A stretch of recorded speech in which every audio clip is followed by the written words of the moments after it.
None of those questions was asked of me. But today, the requirements being asked of me, which I'm very ready to, to look at and to provide what the law requires, that have not been asked for any other candidate.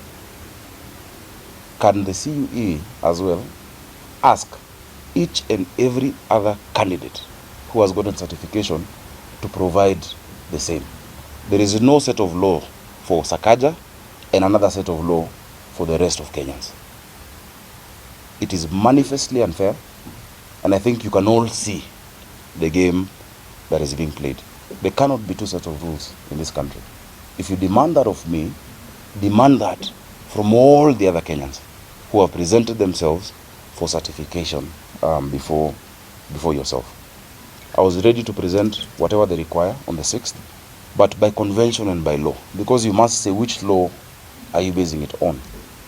The requirement is to ask their counterpart institution whether this institution is recognized, and then 2, whether that document, the degree certificate I presented, because I've seen people saying just present yourself. I presented the certificate, I presented transcripts, I have the graduation booklet. In fact, it is certified by the issuing university. I have all of those. Anything else that would have been required is by convention or by law or by regulations. So I think what we are seeing really from Professor Chacha, who has not told us where the rest of the commissioners are and why the CEO has refused to cave in to this pressure, was what we're seeing definitely is what we spoke about.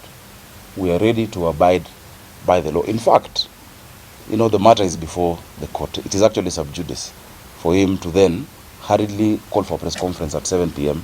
on a Friday, after there's been all of those things going around in the media, and I think he knows the real genesis and nexus of this matter. I want to assure the people of Nairobi, and I want to assure those who are giving Professor Chacha, who I really sympathize with, all this pressure, I want to assure them that the governor of Nairobi will be elected by the people of Nairobi.